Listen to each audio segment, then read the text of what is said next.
A paz, igreja, Deus seja louvado. Eu quero agradecer a oportunidade e se Deus me deu essa oportunidade, então vamos aproveitar e que a graça de Deus caia sobre nós. Senhor Deus, nosso Pai, eu quero te agradecer, Senhor, por mais essa noite, por mais esse culto. Agradecer, Senhor, pelo nosso pastor, que ele venha ser dirigido pelo Teu Espírito, Senhor. E que a Tua palavra, Senhor, venha trazer bálsamo aos nossos corações. Que nós sejamos abençoados, Senhor, e tenhamos entendimento da Tua palavra. Que Ele nos abençoe, nos prepare, nos guie e nos dê conforto, sabedoria e inteligência. É o que te peço, Senhor, em nome de Jesus. Amém.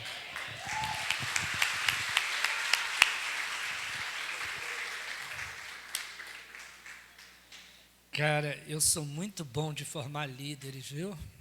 Eu tenho uma unção de formar líderes. E eu posso dizer que muitos líderes bons foram formados, mas aqueles que estão sendo formados agora serão melhores do que eu formei em tempos atrás. Em nome do Senhor Jesus. Amém? Vamos sentar. Porque vocês estão acostumados, vocês estão acostumados de eu ler o versículo primeiro. Gente, essa festa vai ser de bombar. Eu falei com a missionária, ela está muito empolgada. Nós teremos aqui aproximadamente, viu, pastor Mateus Benhur, você tem que preparar as poltronas que estão ali, porque nós devemos ter aqui umas 400 pessoas. Porque eu não sou bobo nem nada, eu marquei a entrega de nomeação de pastor auxiliar nesse dia. Então a região tem que estar aqui se quiser pegar nomeação, né? Então, nós vamos ter aqui o ministério quadrangular de 23 igrejas, liderança, nossa igreja. Será uma festa de 2 dias. Um dia, junto com a região, e no domingo a festa é nossa. Amém? Se o Wilson Santos tiver compromisso na quarta, no domingo ele vem. Entenderam? Eu vou tentar ver aqui com a pastora Adriana se ele está livre na quarta. Se ele estiver livre na quarta, ele vem quarta, senão ele vem no domingo. Entenderam? Para encerrar a nossa festividade. E aí vai entrar os nossos grupos missionários, uma festa só nossa. Mas no sábado é a celebração juntamente com toda a região e aí ninguém pode faltar. Eu já gostaria que você pensasse comigo numa coisa que eu estou tomando uma decisão, não é unilateral, tenho ouvido algumas pessoas, mas eu estou numa transição, nossa igreja vai entrar numa transição de mudança de culto de domingo à noite para domingo de manhã. Será uma transição bem calma, bem suave, entenderam? E assim, a primeira transição vai acontecer na primeira Santa Ceia de abril. A nossa escola dominical vai para 8 horas da manhã, termina às 9, 9h10 vai começar o nosso culto principal e não terá culto à noite no domingo. E por que eu venho pensando nisso? Porque mulheres, homens, têm dedicado seu tempo somente à igreja e não têm dedicado tempo suficiente à sua família. Como eu sou muito antenado naquilo que está acontecendo por aí, a maioria das igrejas, das grandes igrejas, estão colocando seus cultos matutinos. Você vem, assiste o culto de manhã, no máximo ele termina às 11 horas da manhã. Pastor, mas meu almoço faz no sábado à noite. deixa tudo preparado no sábado à noite. Domingo é só comprar o franguinho assado. Entendeu? E aí, você vai sair daqui no domingo, 11 horas da manhã, vai para casa e vai ter o domingo inteiro para ficar com a sua família, para passear num shopping à noite, para poder dar tempo à sua esposa, dar tempo aos seus filhos. Porque como é a vida do crente hoje? Ele é cheio de tarefas durante a semana, chega sábado, sempre tem alguma coisa para fazer, chega domingo de manhã, a gente quer que você esteja na escola dominical, chega à noite, a gente quer que você esteja à noite. A minha pergunta é, que vida você tem tido com a sua família? Entenderam? E Deus tem colocado uma coisa no meu coração: igreja forte é igreja de família. Quando o casal vem para a igreja. Agora, pelo amor de Deus, não me esculhamba de vir de manhã e ir para a igreja dos outros à noite, porque se eu descobrir, eu volto tudo para a noite, porque aí você vai me esculhambar, tá certo? Mas deixa eu falar, mas pastor, a partir de 1º domingo de abril vai ser direto? Não. Aí 2º domingo de abril a gente volta para a noite, 3º volta para a noite, porque isso é uma transição, a gente vai ter que acostumar o povo assim. Entenderam? E isso não pode ser feito de uma maneira brusca, porque nós somos uma igreja com 27 anos tendo culto domingo à noite. Entenderam? Então é uma transição, já estou abrindo meu coração para vocês, entenderam? Já estou abrindo. Eu vou conversar com o pastor Paulo, porque nós teremos um plantão domingo à noite para quem trabalha, para quem não pode vir, para tomar a sua Santa Ceia, e o pastor Paulo será o pastor de domingo à noite. Então nós vamos ter aqui um plantão que vai orar, que vai ler uma palavra e que irá servir a Santa Ceia para aqueles que não puderam estar de manhã. Entenderam? Amém? E você vai começar, você vai me mandar foto do shopping domingo à noite, dizendo, pastor, aí sobrou um tempo para mim sair com a minha família, sobrou um tempo para mim tirar uma soneca domingo à tarde. Entenderam? Mas vejam bem, tudo isso está em estudo. Ninguém faz uma mudança dessa da noite para o dia. Se eu perceber que não vai dar certo, volta tudo ao normal de noite de novo. Tá? Por isso a gente vai saber a sua opinião, nossa recepção vai trabalhar, saber se você gostou do culto da manhã ou não.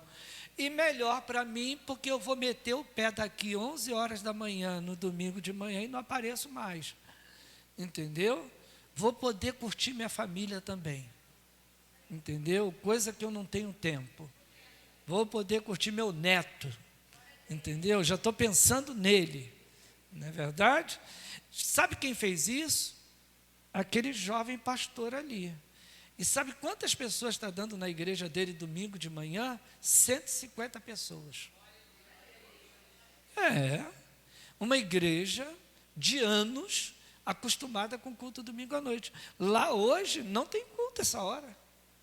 O povo vai todo de manhã. Entendeu? Mas eu não vou fechar a igreja domingo à noite, porque sempre há alguém precisando de Jesus. Por isso nós vamos ter um pastor de plantão, para caso seja necessário, tenhamos a igreja aberta, com uma estrutura bem menor da que vamos ter domingo de manhã. Quem concorda comigo? Nossa, me ajuda com mais fé. Vamos lá, quem concorda comigo? Então diga para o seu irmão assim: Santa Ceia de abril, 9 horas da manhã. Amém? Agora a escola dominical de 8 às 9. Amém? Tá certo assim? Tá? Amém? Assim? Beleza. Acho que eu já avisei tudo. Né, pastor Vinícius? Eu quero falar hoje sobre Neemias, um grande empreendedor. Quantos empreendedores tem aqui? Hã? Quantos aqui querem se libertar do seu patrão?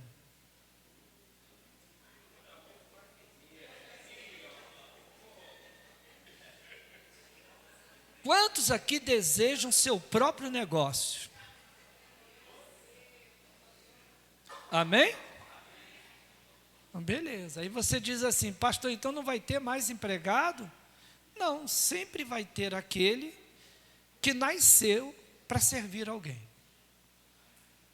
Agora, aquele que tem uma visão de crescimento, eu quero que você preste atenção no que eu vou pregar hoje, porque eu nunca preguei sobre Neemias como eu vou pregar hoje. Então, olha para cá, você, já estou ao vivo, Caio? Olha para cá, boa noite, Deus abençoe, seja bem-vindo ao nosso culto, em nome do Senhor Jesus, na Catedral da Família Quadrangular em Meriti, São João de Meriti. Eu não vou contar a história de Neemias, que eu vou ser repetitivo. A maioria de vocês conhece. Mas eu quero chamar a atenção a vocês alguns destaques que fiz, com a ajuda do meu amigo Espírito Santo.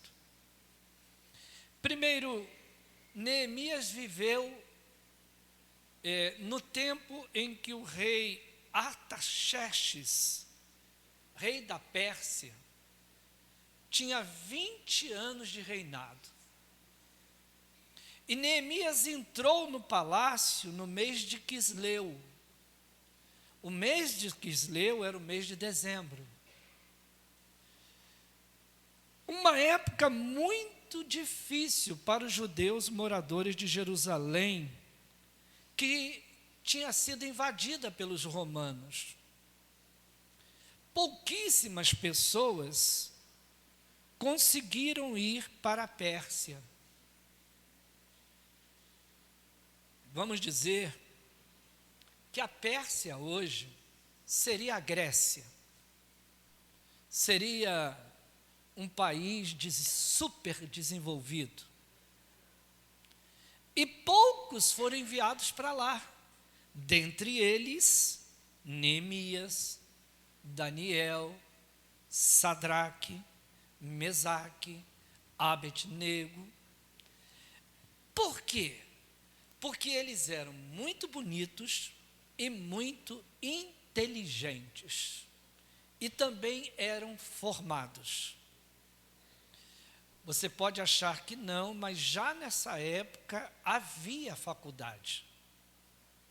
Claro que não tinha a estrutura que nós temos hoje, mas havia uma formação.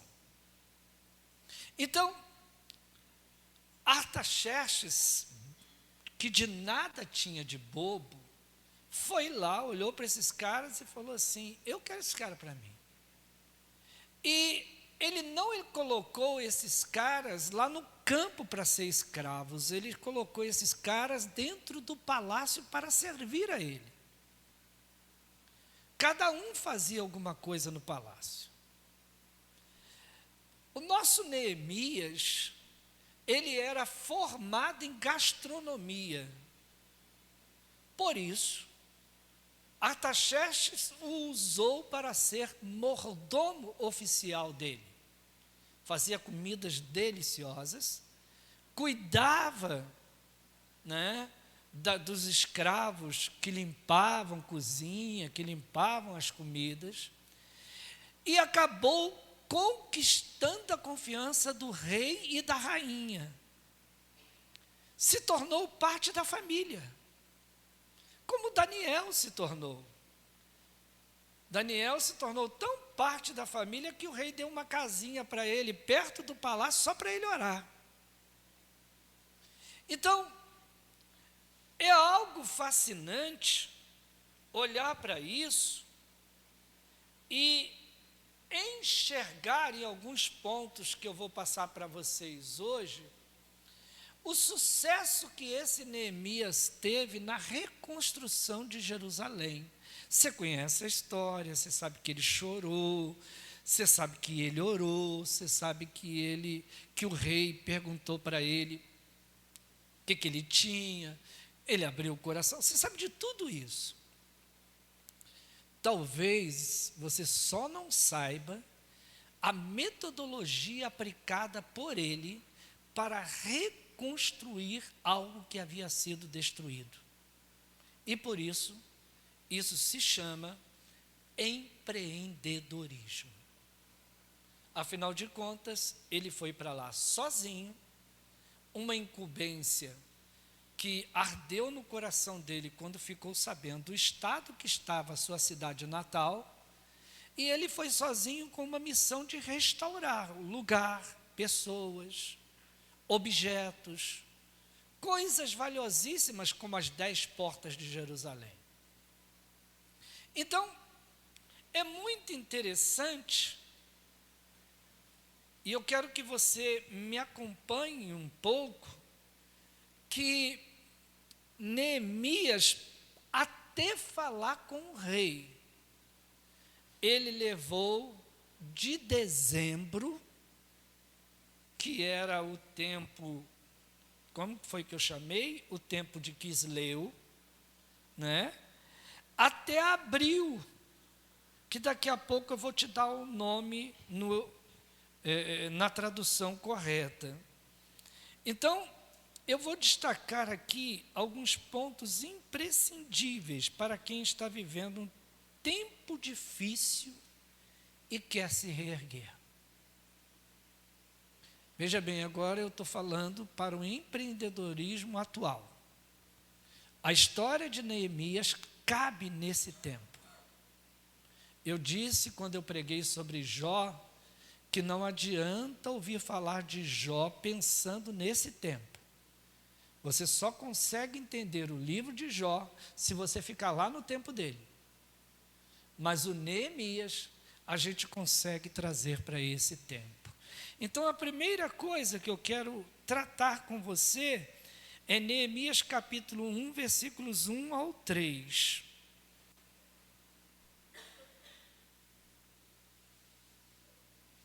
Palavras de Neemias, filho de Acalias, no mês de Quisleu, dezembro, no 20º ano, enquanto eu estava na cidade de Suzã. Eu falei que até 3, né? Hanani, um dos meus irmãos, veio de Judá com alguns outros homens, e eu lhes perguntei acerca dos judeus que restaram em Jerusalém, os sobreviventes do cativeiro, e também como estava a cidade de Jerusalém. E eles me responderam: aqueles que sobreviveram ao cativeiro estão lá na província. Olha, eles passam por um sofrimento muito grande, por uma humilhação muito grande. O muro de Jerusalém foi derrubado e suas portas foram destruídas pelo fogo. Essa era a situação atual.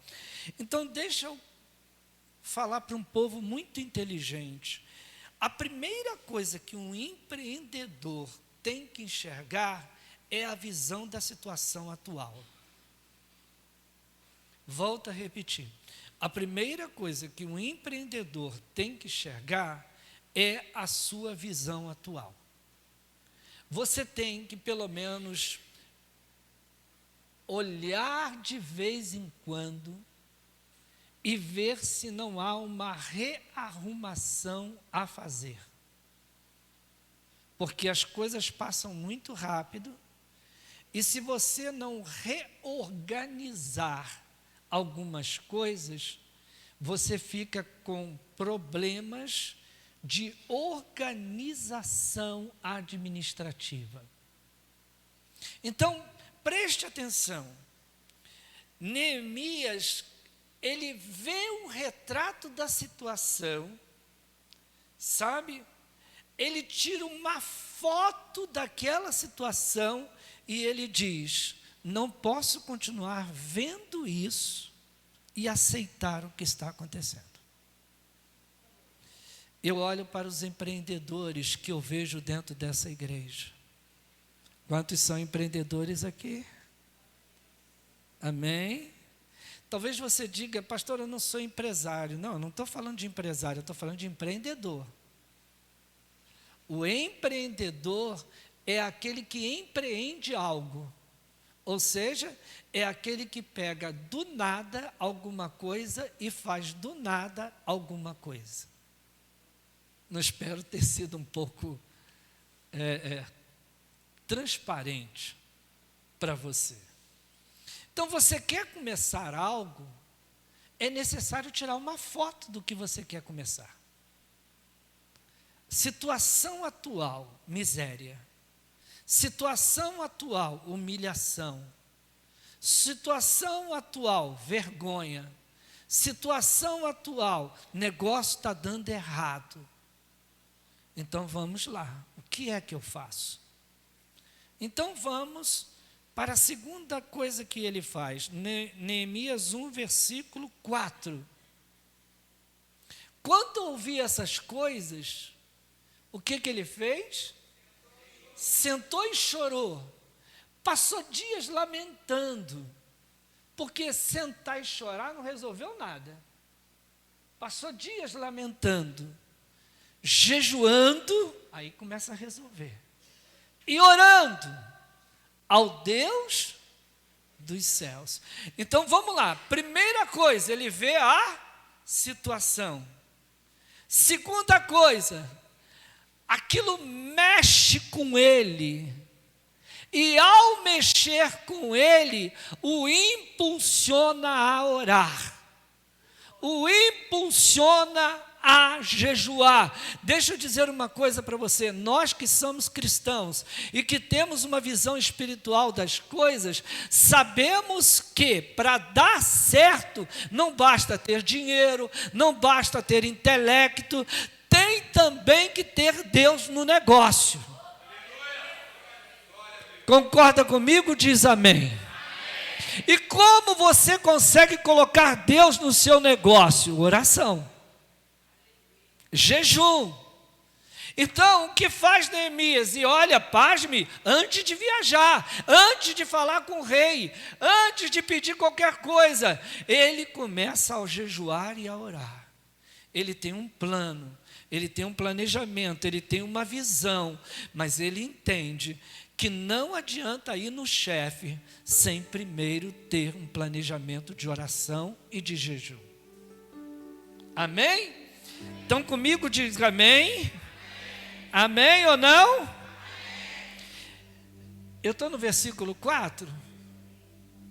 Sabe por quê? Porque esse tempo de oração, ele vai de dezembro, Neemias capítulo 2, versículo 1. No mês de Nisan, do 20º ano, é o mesmo ano. Agora nós estamos no mês de Nisan. Pastor, que mês é esse? É o mês de abril. Então olha para cá. Quanto tempo esse cara leva orando? Dezembro, janeiro, fevereiro, março e abril. Você pode fazer assim com as mãos? 5 meses de oração e jejum para falar com quem podia ajudar, para falar com quem podia abrir portas para ele. O problema é o imediatismo. No empreendedorismo não existe imediatismo. Você está entendendo? Não existe pressa. Quanto mais pressa você tiver, mais errado pode dar.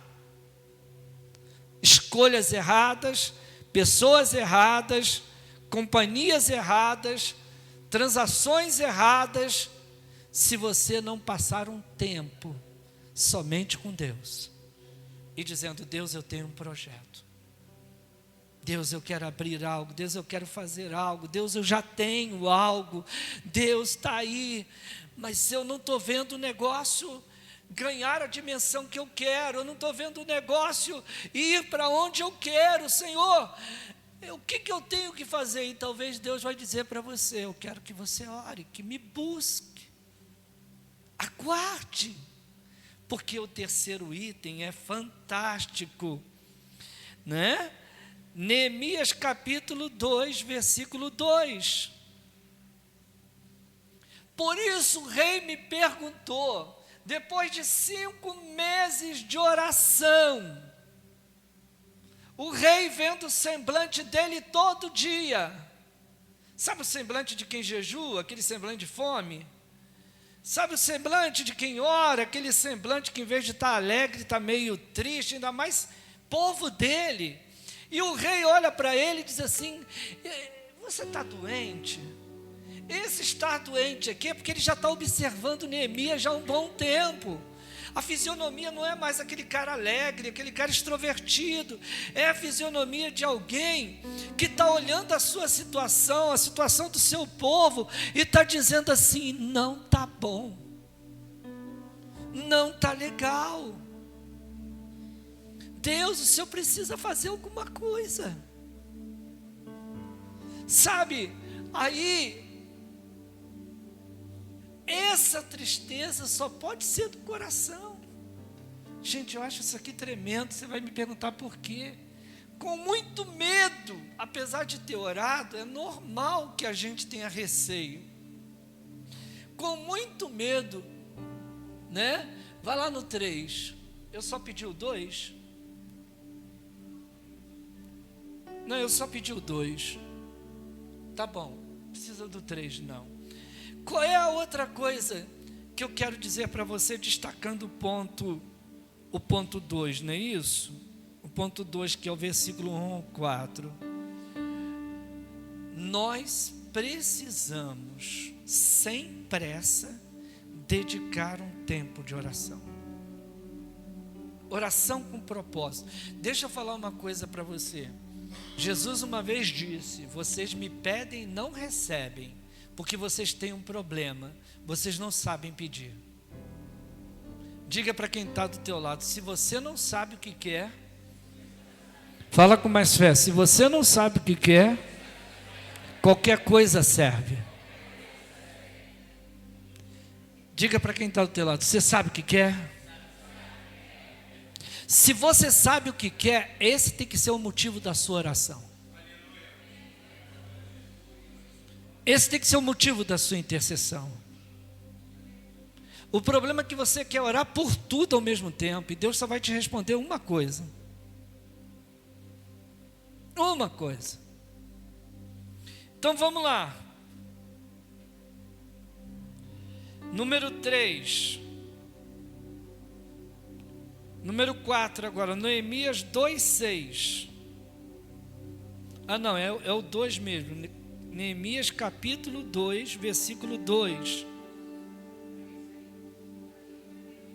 Já lemos, não tem nada a ver nisso aí não. Ah, é porque eu esqueci de falar alguma coisa. A resposta da oração de Neemias é que Deus tocasse no coração do rei. E a pergunta é, Deus respondeu? Sim ou não? Porque não parte de Neemias dizer que precisava viajar. É o próprio rei que olha para ele e diz, tem problema com você. O que eu posso te ajudar? Fica tranquilo, porque entre a sua oração e a sua promessa, tem a manifestação de Deus. Alguém pode dar um glória a Deus bem alto? Alguém pode dar uma glória a Deus bem alto? Diga para quem está do seu lado assim, pode acreditar numa coisa. A resposta da sua oração não está no vento, não está no fogo, não está nas línguas estranhas, não está na profecia. Diga assim, a resposta para a tua oração está em uma pessoa.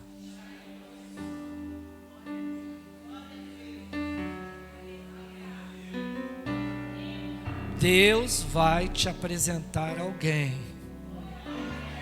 que vai abrir portas para você. Você crê nisso ou não? Crê nisso ou não? Agora sim, Neemias capítulo 2, versículo 6. Então o rei, estando presente, a rainha, o nome dela é muito complicado, eu nem anotei, sentada ao seu lado, perguntou-me: quanto tempo levará a viagem? Vamos lá. Quanto tempo levará a viagem? Deixa eu dizer assim: quanto tempo levará para o que está no seu coração acontecer?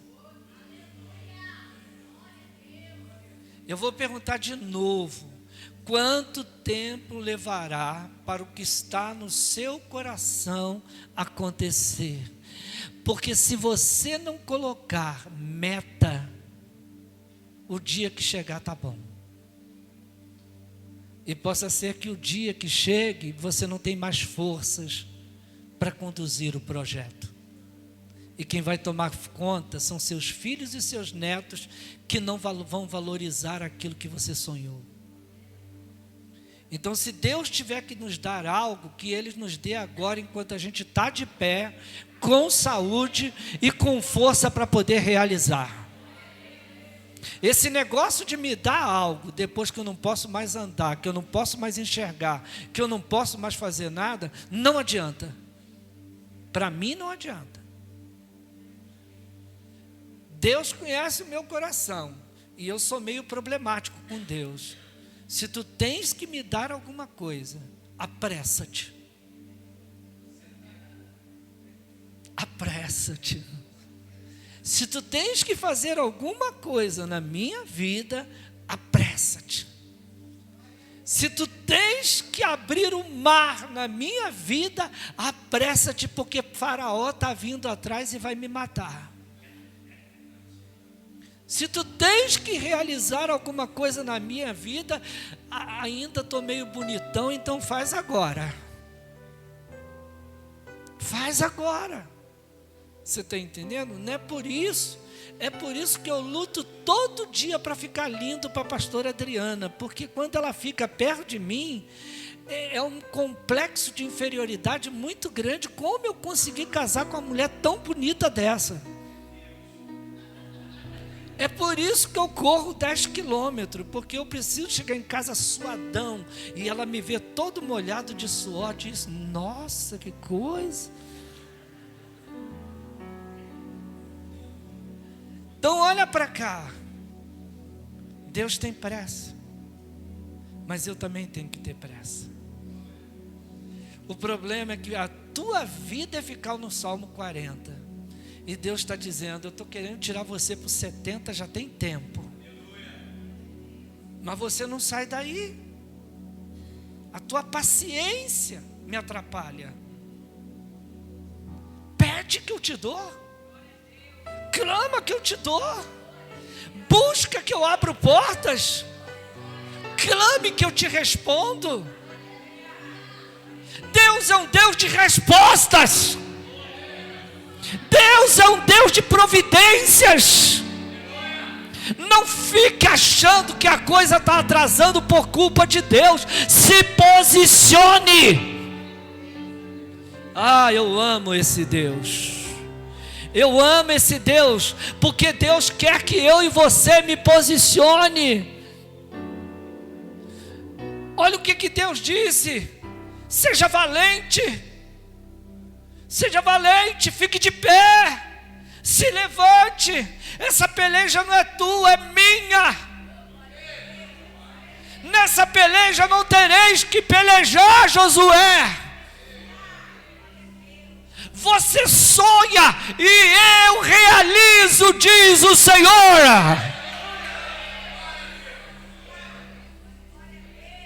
De vez em quando você tem que ser mais enfático na sua oração, menos medroso. Deus nunca quis que você tivesse medo dele. Não confunda temor com medo. Deus é um Deus de relacionamento. Deus é um Deus que gosta de ouvir seus filhos. Veja bem, Moisés mudou a cabeça de Deus. Deus disse: vou destruir esse povo todo, esse povo não presta. Moisés olha para eles assim: tá bom, destrói, mas risca meu nome aí do teu livro. Risca meu nome aí do teu livro. Pode matar todo mundo, mas me mata também.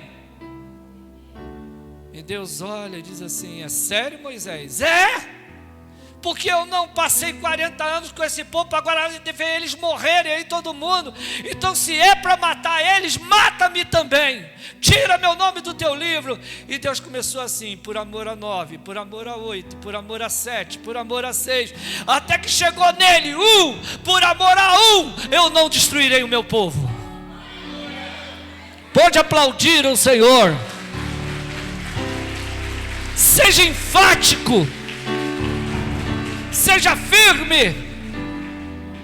Às vezes é isso que Deus está querendo de você. Às vezes o que Deus está querendo de você é que você afaste esse medo de você, essa preocupação. Deixa Deus cuidar. Eu me empolgo, acaba atrapalhando tudo. Eu estou no 2:6. Aqui não fala, mas eu procurei a resposta que ele deu para ele, porque o rei deixou. Se o rei deixou, é porque ele deu a resposta do tempo. Então eu descobri que Neemias pediu para ele entre 12 a 24 meses. Eu quero de 1 ano a 2 anos para realizar o meu projeto. Diga para o teu irmão assim: você já falou em tempo com Deus? Fala assim: há quantos anos você está esperando uma bênção e até hoje ela não veio? Fala assim: talvez ela nunca virá, porque eu não consigo entender como Deus promete uma coisa e leva tanto tempo para te dar. Tem alguma coisa errada nisso. Se Ele é Deus, eu creio que toda promessa que Deus me dá não demora muito para se cumprir, porque Ele é Deus. Ele sabe que eu preciso. Às vezes Deus já te deu a resposta, o problema é que você não quer aceitar, porque a resposta é um não para você. E você não aceita não e continua dizendo para todo mundo que Deus vai responder. Ele já respondeu. É melhor você aceitar o não e partir para outra.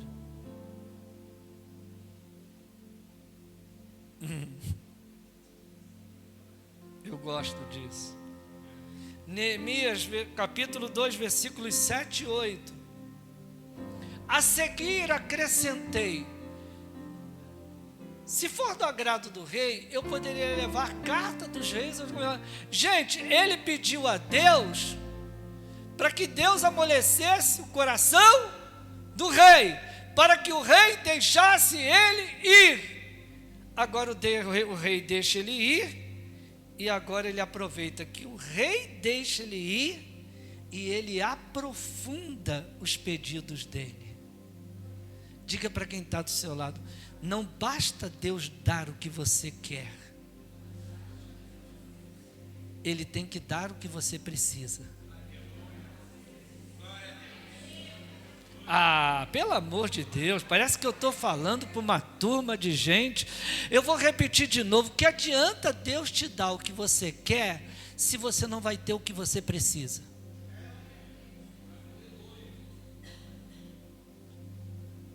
Diga para o teu irmão assim: quando Deus dá, é completo. Já vem cliente junto, já vem mercadoria junto, já vem as coisas juntos, as coisas acontecem.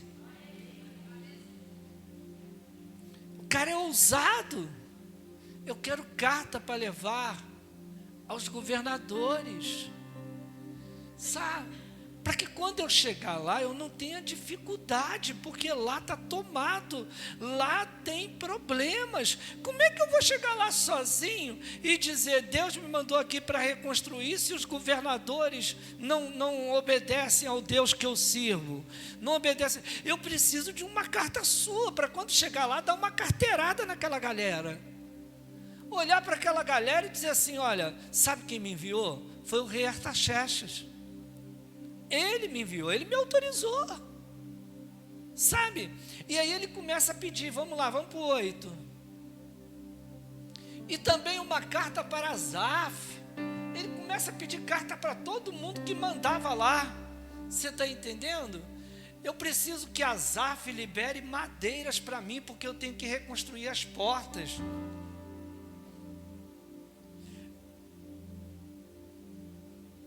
Visto que a bondosa mão de Deus estava sobre mim, o rei atendeu os meus pedidos.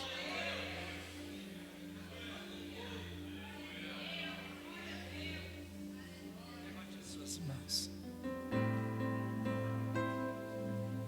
Pede algo agora.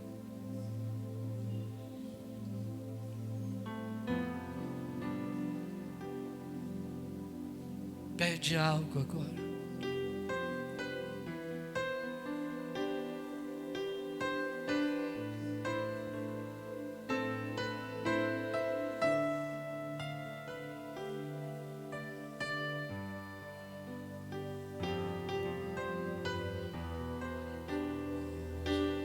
Agora olha para cá. Por que Deus te daria o que você está pedindo? E eu quero abrir um parêntese. Deus, quando tocou no coração do rei, ele levou em consideração quem era Neemias. Então, quem era Neemias? Para ele dar cartas de apresentação para ele. Diga assim comigo, confiança. Diga assim, Deus ama você confiar nele. Diga assim, se você confiar em Deus, você arranca tudo dele.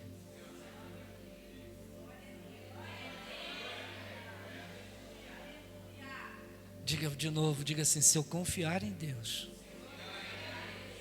tudo que eu precisar, eu consigo. Que Ele confie em mim. Porque Deus não vai dar algo para você sabendo que você vai fazer besteira com o que Ele vai te dar. O que adianta Ele te dar poder se você vai usar para machucar pessoas?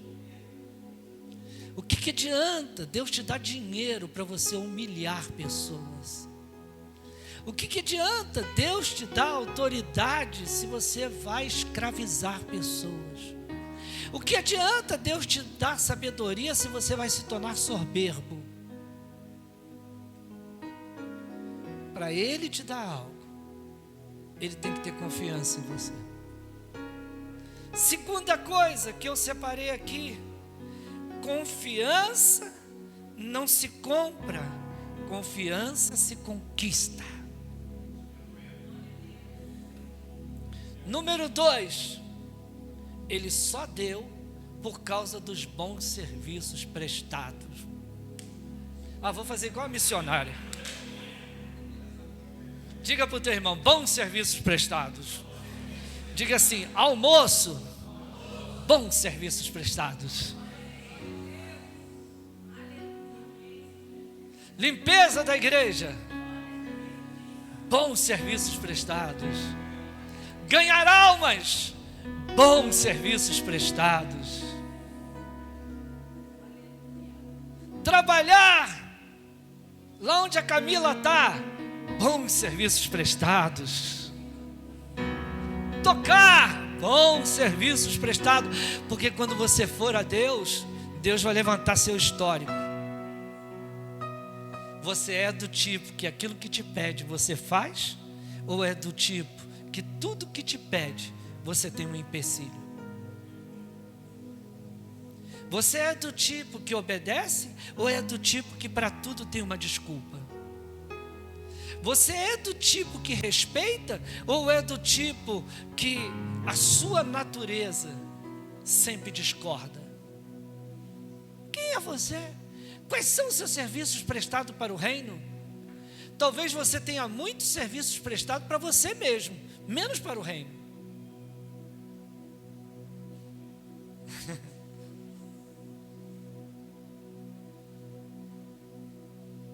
Neemias 2, 12 e 16.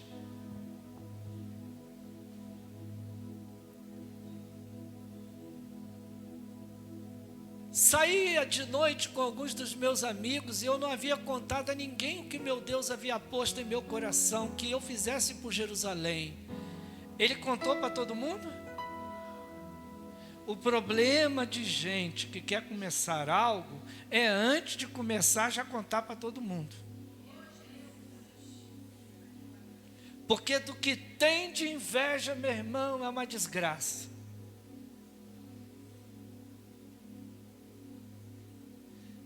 Eu não levava nenhum outro animal além daquele em que eu estava montado. De noite saí pela porta do vale na direção da fonte do dragão e da porta do esterco, examinando o muro de Jerusalém que havia sido derrubado e suas portas que haviam sido destruídas pelo fogo. Fui até a porta da fonte do tanque do rei, mas ali não havia espaço para o meu animal passar. Por isso subi o vale ainda de noite, examinando o muro. Finalmente voltei e tornei a entrar pela porta do vale. Os oficiais não sabiam aonde eu tinha ido. Diga assim, não sabia aonde eu tinha ido. O problema é que antes de você ir, você já liga para todo mundo e diz que vai lá. Pois até então eu não tinha dito nada aos judeus, aos sacerdotes, aos nobres, aos oficiais, aos outros. Queria fazer o quê? Realizar a obra. O problema de muitas pessoas é divulgar aquilo que Deus ainda não fez. O segredo é só entre você e Deus. Guarda ele. Por exemplo, eu vou pedir ao Espírito Santo que te dê um segredo agora. Abaixa a sua cabeça. Se você contar esse segredo para alguém, você não vai receber.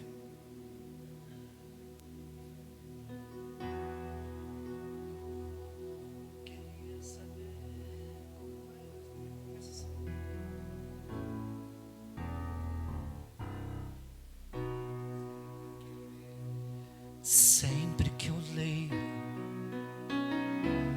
a história de Cristo, eu fico a pensar com grande emoção do privilégio que muitos tiveram de ver o seu rosto, sentir suas mãos. Agora olha o segredo. Eu também queria a mesma alegria de tê-lo bem perto, bem juntinho a mim. Olha que coisa linda, de olhar nos seus olhos serenos e meigos, e como eu seria tão feliz assim.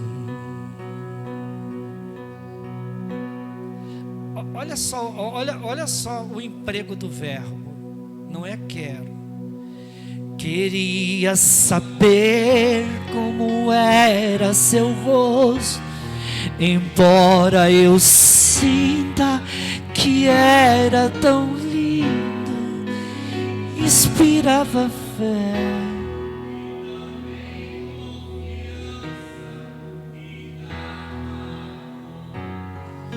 Um glorioso infindo. Só através de gravura, viu? Ao ver as gravuras, os quadros pintados daquilo que dizem ser o meu Senhor, meu ser não aceita o que está na tela, é falsa a inspiração do pintor. Não creio num Cristo vencido, cheio de amargura, semblante de dor. Eu creio num Cristo de rosto alegre, pois creio num Cristo que é vencedor. Chega, senão eu não termino de pregar. Neemias 2,17.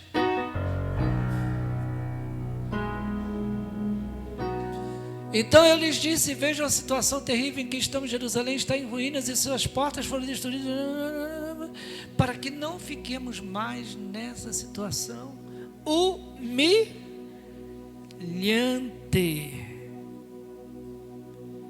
Quando ele chegou lá, ele entendeu uma coisa que muita gente não entende. Faz assim com as suas mãos. Só quem tem fé. E diga comigo bem alto assim: comece com o que eu tenho. De novo. De novo. Tudo acabado, mas eu vou começar assim. Tudo acabado, mas eu vou começar assim. Tudo acabado, mas eu vou começar assim. Tudo acabado, mas eu vou começar assim. Tudo acabado, mas eu vou começar assim. Tudo acabado, mas eu vou começar assim. Eu não vou esperar melhorar para começar. Eu vou começar assim. Eu vou começar assim. O milagre não vem antes da ação. Primeiro vem a ação, depois vem o milagre. Primeiro você dá o passo, depois o milagre te pega. Vamos lá que eu tenho que encerrar. Neemias 2, 19 e 20. Quando, porém, Sambalate e o Horonita, Tobias, oficial amonita, e Gesem, o árabe, souberam disso, zombaram de nós, desprezaram e nos perguntaram: o que vocês estão fazendo? Estão se rebelando contra o rei? Eu lhes respondi: o Deus do céu fará que sejamos bem-sucedidos. Toma, capeta! Nós, os seus servos, começaremos a reconstrução. Mas no que lhes diz respeito, vocês não têm parte nem direito legal sobre Jerusalém. E em sua história não há nada de memorável que favoreça vocês. Ei, pelo amor de Deus, todo empreendedor, ele é muito, mas muito, mas muito seletivo em quem vai trabalhar com ele. Porque possa ser que no seu grupo tenha Sambalate e Tobias. E vai te trazer problema. E aí Neemias olha e diz assim: vocês podem ficar com a inveja de vocês, vocês podem falar o que vocês fizeram, vocês não têm parte nessa história. Aí você está começando algo, alguém já chega lá dizendo: aqui não deveria ser assim, aqui não deveria ser aquilo, aqui deveria ser aquilo. Aí você tem que ter uma resposta, que se dane o que você pensa, você não tem parte nisso aqui. Ah, você deveria fazer assim, você deveria vender assim, você deveria fazer assim. Ah, me perdoe, cara, eu estou obedecendo a Deus, você não tem parte nessa história aqui não. Você não sabe como isso começou, você não sabe o que tinha aqui, você não sabe como eu tive que fazer para chegar até aqui. Então presta atenção, guarda o que você pensa para você, eu não estou interessado em saber.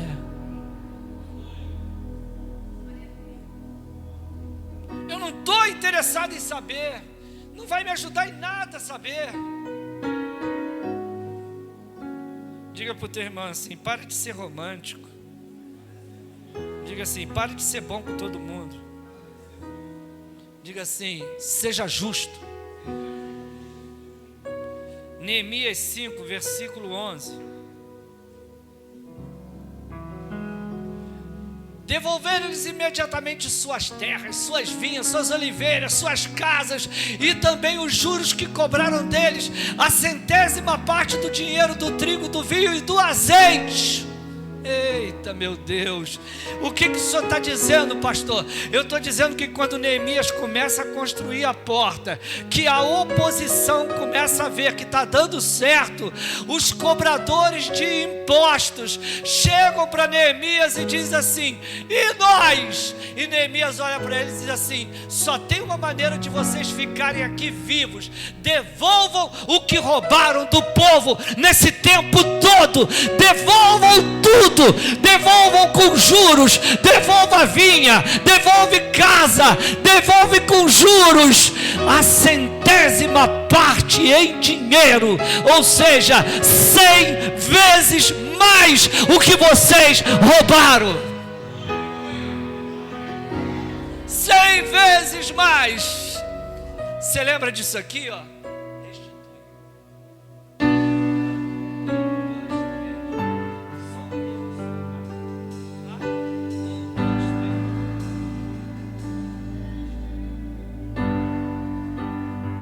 Eu creio que tudo que foi roubado, a alegria, dinheiro, paz, amor, tudo restituído. Neemias olha para aqueles caras e diz assim, se vocês quiserem continuar morando aqui, vai ter que restituir tudo de todo mundo. E vão ter que restituir 100 vezes mais. Alguém pode dar um glória a Deus aqui? Alguém pode dar um glória a Deus aqui? Agora eu quero encerrar e quero ver como é que você vai ser nesse encerramento. Neemias 5,14. Além disso, desde o 20º ano do rei Artaxerxes, quando fui nomeado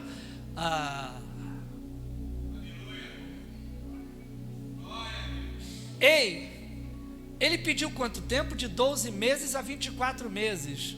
Significa dizer que a reconstrução de Jerusalém não levou 1 ano, porque era no 20º ano do rei, e foi no 20º ano do rei que ele saiu para reconstruir, não foi no 21º ano, foi no 20º ano, significa dizer que antes de dezembro, ele começou em abril, antes de dezembro, Deus fez dele governador,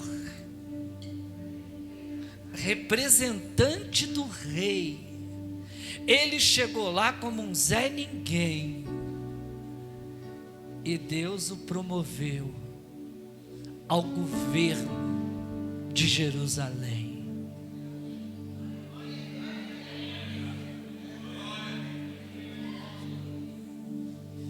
Em abril ele terminou de orar. Em abril ele recebe a resposta positiva do rei. Ainda no 20º ano, ele se torna governador. Com Jerusalém reconstruída. Agora olha para quem está do seu lado e diz assim: como pode reconstruir uma cidade inteira? Maio, junho, julho, agosto, setembro, outubro, novembro, dezembro. Diga para o teu irmão assim: 8 meses. Agora olha para o teu irmão e diz assim: o Deus dele é o meu Deus. Agora diga comigo, só se você tiver fé. Em 8 meses. Olha o que você está falando. Diga assim: em 8 meses a minha vida vai mudar.